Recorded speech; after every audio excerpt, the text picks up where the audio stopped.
Hello, नमस्ते everyone. Welcome to my channel clarity connection. Friend, आज का जो मेरा वीडियो है उसका टॉपिक है रेंटल यील्ड।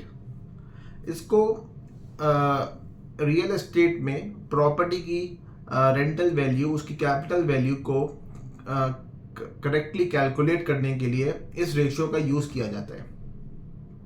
इस वीडियो से आपको फाइनेंशियल क्लैरिटी मिलेगी कि कैसे रेंटल यील्ड करेक्ट तरीके से, करेक्ट कंपोनेंट्स की मदद से कैलकुलेट होती है, एंड उसकी कैलकुलेशन के बाद हम आगे का फाइनेंशियल डिसीजन को कैसे इम्प्रूव कर सकते हैं या बेटर डिसीजन ले सकते हैं।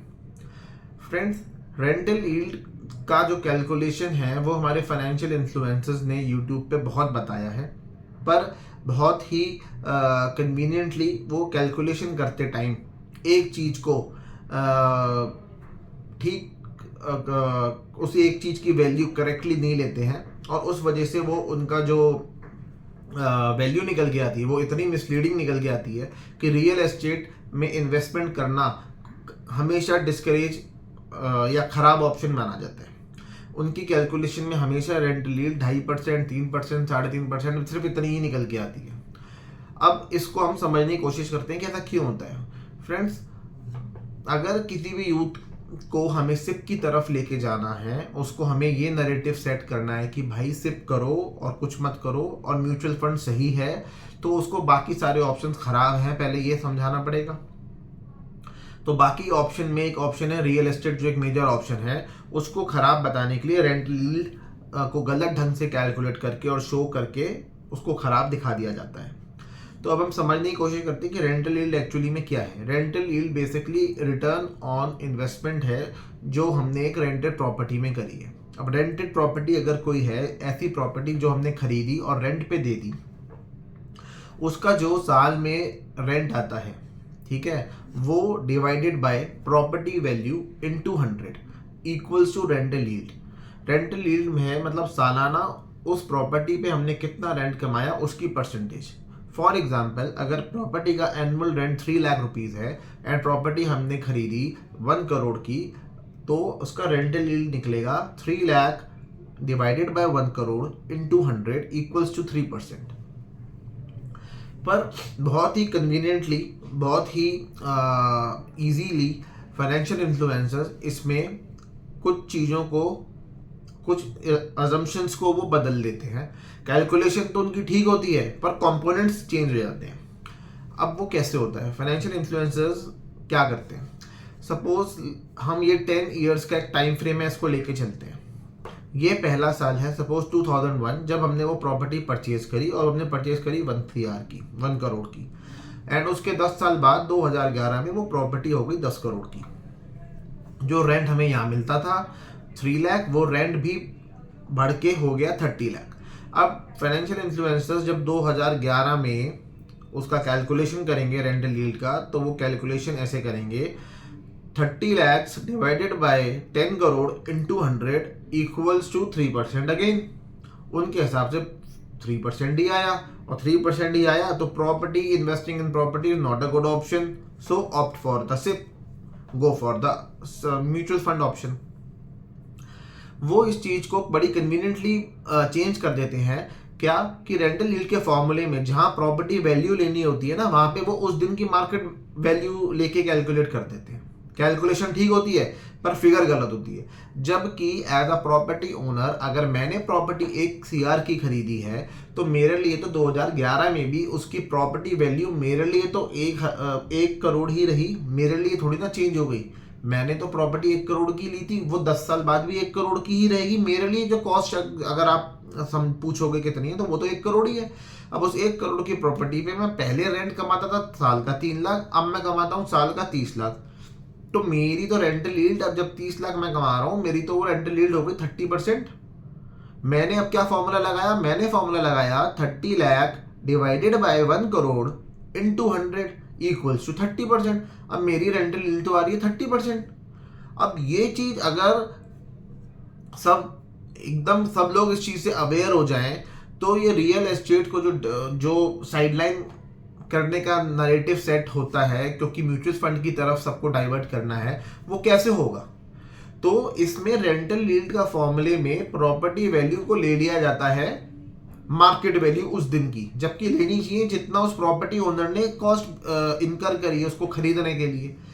तो ये कैलकुलेशन में थोड़ा सा चेंज हो जाता है और उससे पूरी की पूरी जो रेंटल यील्ड की फिगर निकल के आती है वो आती है मिसलीडिंग, जिसकी वजह से real estate as a investment option कभी भी वाइबल नहीं लगता फाइनेंशियली, वो कभी भी ऑप्शन वो सेंस नहीं बनाता।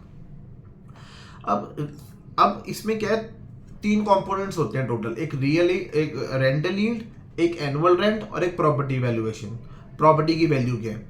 अब इन तीनों में से अगर कोई भी 2 ऑप्शन हमें पता हो तो हम तीसरे की कैलकुलेशन करके उसको आराम से निकाल लेते हैं।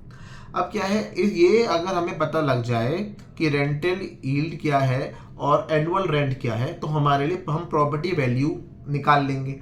अब अगर हमारी उस प्रॉपर्टी की हमें अंदाज़ा हो जाए किसी तरह इस कैलकुलेशन से कि प्रॉपर्टी वैल्यू की करेक्ट वैल्यूएशन कितनी है, तो उस प्रॉपर्टी को अगर हमें कल को परचेज करने का डिसीजन लेना है तो हम इजीली इस चीज़ के कंक्लूजन पे पहुंच सकते हैं कि प्रॉपर्टी हमारे को ओवर वैल्यू होके बताई जा रही है क्या वो प्रॉपर्टी अंडर वैल्यू है। अब सपोज अगर प्रॉपर्टी का एनुअल रेंट 3 लाख है और रेंटल यील्ड 3% है, तो अगर हम वही कैलकुलेशन करें तो 1 करोड़ की प्रॉपर्टी वैल्यू आएगी। और अगर वो 1 करोड़ की प्रॉपर्टी वैल्यू जो ठीक आ रही है और मार्केट में अगर वो प्रॉपर्टी हमें 85 लाख या 90 लाख में मिल रही है तो वो हमारे लिए एक अच्छी डील हो सकती है। और सिमिलरली अगर वो 1 करोड़ से ऊपर की मिल रही है तो वो एक ओवर वैल्यूड प्रॉपर्टी हो सकती है, या उसमें नेगोशिएशन का स्कोप अभी है और नेगोशिएट करके हम उसकी करेक्ट वैल्यूएशन कर सकते हैं। तो रेंटल यील्ड का ये कॉन्सेप्ट ठीक ढंग से कैसे कैलकुलेट होता है, किन किन कंपोनेंट से कैलकुलेट होता है, मेरा इस वीडियो के थ्रू यही बताने का पर्पस था, ताकि आपको एक क्लैरिटी ये मिल सके कि कल को अगर कभी फाइनेंशियल इन्वेस्टमेंट करनी हो रियल एस्टेट में तो किस ढंग से प्रॉपर्टी की वैल्यूएशन की जाती है, उसका रेंटल यील्ड ठीक ढंग से कैसे निकाला जाता है। क्योंकि जब तक आप रेंटल यील्ड ठीक ढंग से निकालना नहीं सीखोगे ना, रेंटल यील्ड हमेशा 2.5% 3% ही रहेगा। क्योंकि ऑन एन एवरेज इंडिया में जो रेजिडेंशियल सेक्टर है, रेजिडेंशियल रियल एस्टेट है, उसका ऑन एन एवरेज 3 से 4% ही रेंटल यील्ड होता है। पर डिपेंडिंग आपकी कॉस्ट कितनी है वो चेंज हो जाता है हर इंडिविजुअल केस में, ठीक है। तो अगर 3 से 4% का हम रेंटल यील्ड लेके चलें और अगर हमें कोई एक प्रॉपर्टी हम सोच रहे हैं उसको परचेज करने का, तो उसका एनुअली रेंट वो प्रॉपर्टी कितना कमा के देगी ये इजीली पता हम लगा सकते हैं उस लोकेलिटी में जाके या उसके अगल बगल प्रॉपर्टी ब्रोकर्स जो होते हैं उनसे पूछ के। और रेंटल यील्ड हमें पता है 3 से 4% है। तो अब इस कैलकुलेशन से हम प्रॉपर्टी वैल्यू निकाल लेंगे और प्रॉपर्टी वैल्यू को हम जो उसका प्राइस कोट किया जा रहा है उससे कंपेयर करके ये पता लगा सकते हैं कि वो अंडर वैल्यूड है या करेक्टली वैल्यूड है या ओवर वैल्यूड है। और अब हम अपना डिसीजन बनाने की बेटर पोजीशन में होंगे क्योंकि हमारे पास पूरी इंफॉर्मेशन होगी और हम एक कैलकुलेटेड कॉम्प्रीहेंसिव इवैल्यूएशन करके ठीक डिसीजन ले पाएंगे। तो इसी तरीके के और रियल एस्टेट से रिलेटेड कॉन्सेप्ट्स, रेंट से रिलेटेड और फाइनेंशियल इन्फ्लुएंसर्स किस तरीके से हमारे को घुमा देते हैं नंबर्स में या अपनी मिसलीडिंग कैलकुलेशंस में, उन सब में क्लैरिटी देने के लिए फ्रेंड्स मैं आगे भी वीडियो लाता रहूँगा। और अगर इस वीडियो से आपको कुछ रेलेवेंट इन्फॉर्मेशन मिली हो या आपको भी कोई कैलकुलेशन जो गलत आप भी आज तक करते आए हो पर ठीक ढंग से आपको अब करनी आ गई हो या आपको समझ में आया हो, तो फ्रेंड्स इस वीडियो को आप लाइक करिएगा, शेयर करिएगा और मेरे चैनल को सब्सक्राइब करिएगा। Thank you friends.